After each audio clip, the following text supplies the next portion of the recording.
Matapos ang halos isang taon ng usap-usapan tungkol sa kanilang relasyon ay kinumpirma na ni Samuel B na tuluyan na nga silang naghiwalay ni Miss Universe 2018 Catriona Gray. Naging opisyal na magkasintahan ang dalawa at na-engage noong 2023. Gayunpaman, napansin ng mga tagahanga noong nakaraang taon na tinanggal ni Catriona mga larawan ng kanilang engagement sa kanyang Instagram account na nagdulot ng espekulasyon tungkol sa estado ng kanilang relasyon. Sa isang media conference na kanyang seryeng Saving Grace, nagsalita si Samuel B tungkol sa kanilang paghihiwalay. Nang tanungin siya kung maayos sila ni Gray ngayon, sagot niya, wala kaming problema. Ngunit ang diretsahang tinanong kung sila pa rin ba ni Catriona, tahasang sinabi ng aktor na no.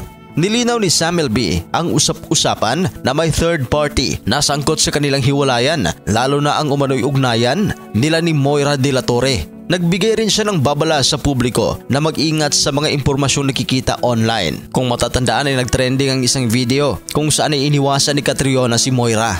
Nang kanya kasi itong nakita ay napaatras si Catriona sa singer. Samantala kamakailan rin ay spotted na naging emotional ang dating Miss Universe sa concert ni TJ Monterde na 2 upuan lang ang layo kay Sam. Dagdag pa niya, wala siya sa posisyon para sabihin kung ano ang nararamdaman ni Catriona. Ang alam niya lang ay okay sila ngayon ng dating kasintahan. Hindi naman sinabi ni Samuel B kung ano nga ba ang tunay na dahilan ng kanilang paghihiwalay. Maging si Catriona ay tikom pa rin ang bibig sa kanilang breakup. Bukod sa paghihiwalay, ibinahagi rin ni Sam na hindi naging madali para sa kanya ang mga nakaraang linggo dahil sa kanyang lumalalang kondisyon sa diabetes. Noong June 2024, isiniwalat kasi ng aktor na siya ay mayroong type 2 diabetes. Ngunit sa kabila ng maingat niyang diet, patuloy pa rin ang pagtaas ng kanyang blood sugar levels.